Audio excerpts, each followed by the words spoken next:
And so basically with this, the basic grip right now, it looks like I was looking at everybody's grip, and everybody has about one knuckle showing when they're holding that grip. Well, Susie, you were pretty spot on. Well, ideally what we want to do, so say you're just let the club rest against your body, and I just want you to stand there, your shoulders back, stand like normal, okay? Well, if you look down, most of our hands aren't like this, our hands aren't like that. Our hands are typically usually a little rounded in, right? So then if you just take that club and rest it in your glove hand, and not even looking down at where the club is holding your hand, you just hold that club. If you lift that club up, you should see almost two knuckles right there.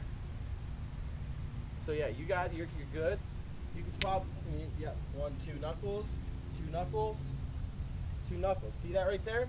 So basically, so you can put that back down, and all you're gonna do with your other hand, as far as where to put your other hand on the golf swing, like right now, Casino, I noticed you're getting really weak with your right hand, getting really over the top. In a golf swing, there's so much moving parts. You want your palms to always be facing each other, because in a golf swing, you want your hands to be working together. If it's like this, it's not gonna feel right when you take a golf club back. You always want your palms to be facing each other. So when you pick up that, you go to pick up that club, you're like, okay, I got my two knuckles. You take your other palm, and you just want it to be, you want them facing each other.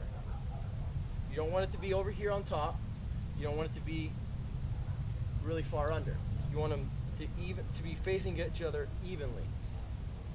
And so that because you want your hands to work together. You want to be able to hold onto the club and get the club to come down at the angle that's gonna get your golf club to be square at impact.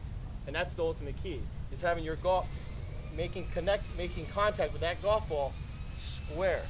If you're really strong, if you're really weak with your hand, what's gonna happen is your right hand, for a right-handed golfer, is gonna wanna take over and get you to come over the top, which at impact, right there, it's gonna either cause you to hit a dead pull, or in your instance, it's probably causing your golf ball to really go like that, because you're turning through the golf ball and you're coming outside. So you're almost casting the ball, your right hand's taking over, and you're pulling through the target line. So if your target line is that right here, you ideally want that golf club to come back down through that line and be straight on top. You don't want it to come out. This is called outside to in, because it's coming from outside our target line and going inside, which is going to cause the golf ball to hit that big sweeping slice. Or if you really turn it over, coming over the top, you just hit a snap hook for all purposes. So with that grip, you stand there at address, you put the club in your hand, just naturally, and your hand's naturally going to show you where you want your left hand to be on that wrist. On that grip. You got your two knuckles, you match your palms together, and that is the position you want to be at with your grip, okay? So then, you take your